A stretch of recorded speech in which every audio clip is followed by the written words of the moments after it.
Welcome to 5 Fresh Tips, a podcast from Fresh Starts Registry. Our Fresh Starts experts are here to help you with everything you need to begin again, starting with 5 simple fresh tips. Are you ready? Let's do this.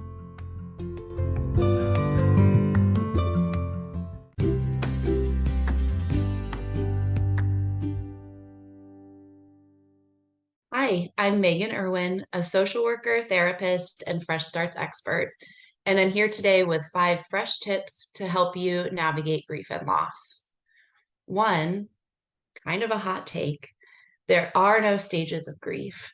You do not have to hold yourself to this model of grieving if it doesn't work for you. Disclaimer, if the stages of grief model does speak to you and works for you, go with it.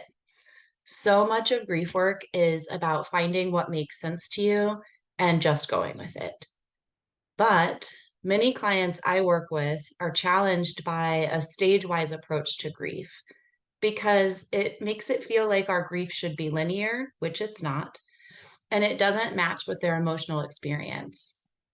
And that's because this model would actually more appropriately be titled The Stages of Dying for Terminally Ill People, which is a more linear process and is actually the population the stages of grief was developed for. I kind of like to reframe the stages of grief to the emotions of grief. It fits better for me.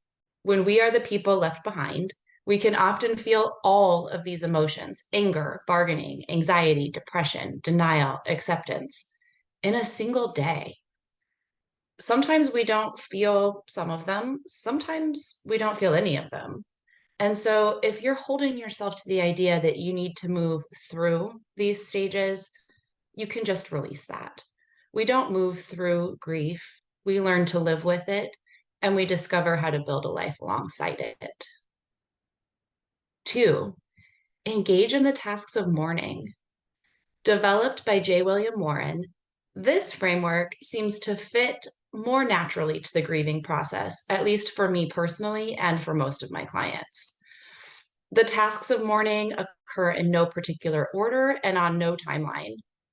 Often, we find we repeat and deepen our work with these tasks as our grief matures. What these look like in early grief can change many years on. You may find yourself working the tasks of mourning again, and that's very normal. The tasks of mourning are, in no particular order, accept the reality of the loss. You will be doing this in layers, and there is no rush.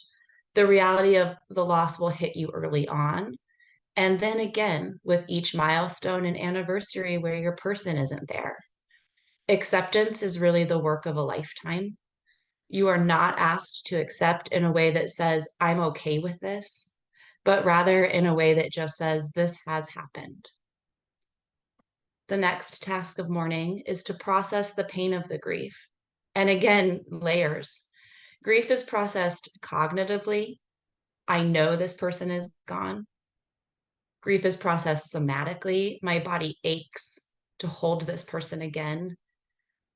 Emotionally, I'm angry, I'm sad, I'm depressed. I can't talk to my person, that upsets me. And for some of us, grief is also processed spiritually. It's all normal. And despite what Western culture says about processing grief, you may be processing this pain for years. Not days, not weeks, not the length of your bereavement leave. You're normal if there are layers to processing your loss. Another task of mourning is to adjust to a world without the deceased. Some of this is practical, adjusting the logistics of your life without them. Much of it is internal, recalibrating your inner world, your sense of safety, your ability to feel connected to emotions like joy. And the last task of mourning, reinvest in the future by finding connection between the life that was before and the life you're creating now. As grievers, we are often standing on a bridge between what was and what is now. This task of mourning is the part where you start to make meaning of what's happened. You start to find yourself again. You start to notice you are still in your life. You integrate some of the lessons. You start to realize you've been climbing out of hell on a metal ladder. You realize this has taught you some shit that most people don't know, and that's given you wisdom you can use. Third tip, you don't owe anyone anything, especially in early grief, and you define what early grief is for you. You don't owe your story to anyone. You don't owe anyone your attention or your time. I would encourage, if you are in early grief, again defined as what that means for you, to fight the urge to take care of others who are in the loss with you, but further from it than you. I have found the circle of grief model for taking care of ourselves and others while grieving really helpful. And in the circle of grief, we kind of hold the people closest to the loss in the middle. So, say you are a person who has lost your spouse. You might be right there in the middle of the circle, closest to the loss, perhaps with your spouse's parents and siblings. And all of the energy of support should be going from folks steps further away from the loss in toward you. So perhaps your spouse's best friends are sort of the next circle out. Perhaps their coworkers are the next circle out. Support should be going inward toward the middle of the circle, toward the people most impacted by the loss, so that when we are in the midst of the biggest losses of our lives, we're not taking energy that we need for survival things and putting it out toward people who are a little further away. This doesn't mean that people's grief competes with each other. It doesn't mean that my loss is more important than someone else's loss. It just means the closer you are to the loss, the more support you need, the less energy you have to put out. And you just don't owe other folks your story, your attention, your time, or your caretaking when you're just trying to get your feet back under you. 4, make your survival plan for early grief, write it down, share it with the people who you trust to show up for you. And the reason that this is so important is that you are in a fog when you are in the early phase of grief. It's really hard to think straight. Your brain's flooded with cortisol. Like neurologically, your prefrontal cortex is not turned on. And it's hard to take care of yourself, and that's normal. And you still deserve love and care. So making a survival plan, writing it down, giving it to people you love and trust to show up for you is really going to help. And we're talking basics here. Think through and write down, how and where will you sleep? What can you eat? What will you eat? I remember in a grief experience I had a few years ago, friends flooded my house with food, and one of them very wisely told me, "Hey, grief does not taste like salad," as she handed me a plate of macaroni and cheese. And she was right. So think about what you can eat and what you will eat and write it down.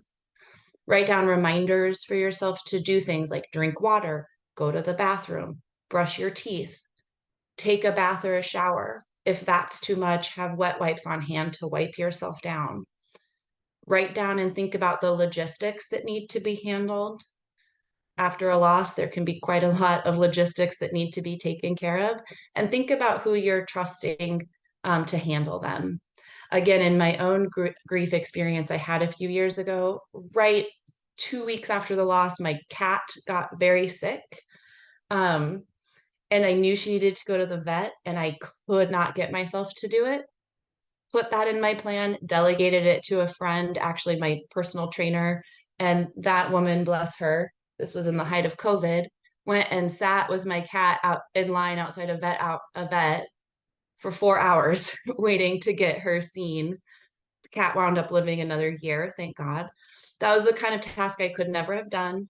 I put it in my survival plan. I delegated it out. It's okay to ask for help from the people you love and trust.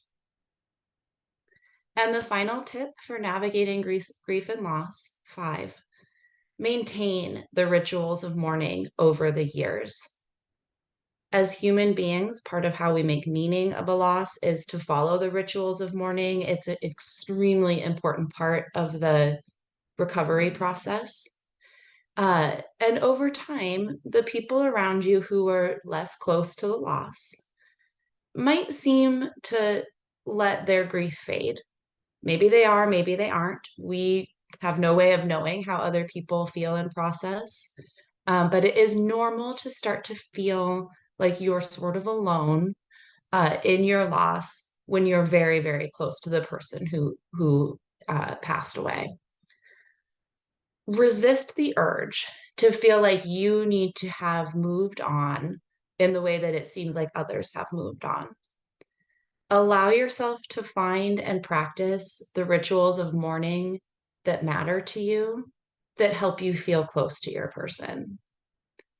I really recommend doing things like marking and honoring anniversaries, especially in the first year, marking and honoring holidays, the first time you're experiencing each holiday without your person, marking and honoring their birthday, marking and honoring their death day, uh, really creating ritual around the first time you do something important to you or something that was important to the two of you without them.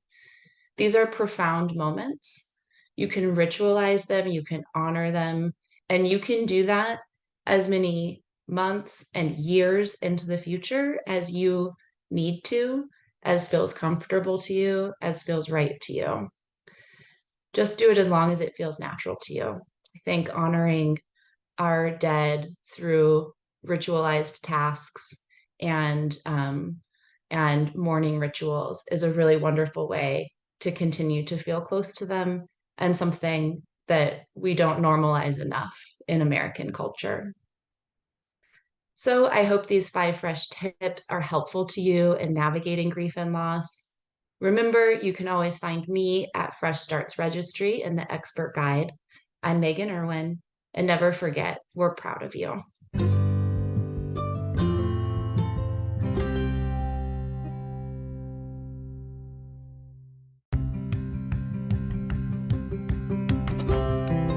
Thank you for listening to 5 Fresh Tips, a podcast from Fresh Starts Registry. To browse the expert resource guide and build your hype team today, head to freshstartsregistry.com/experts. And remember, we are always so proud of you. Keep up the amazing work.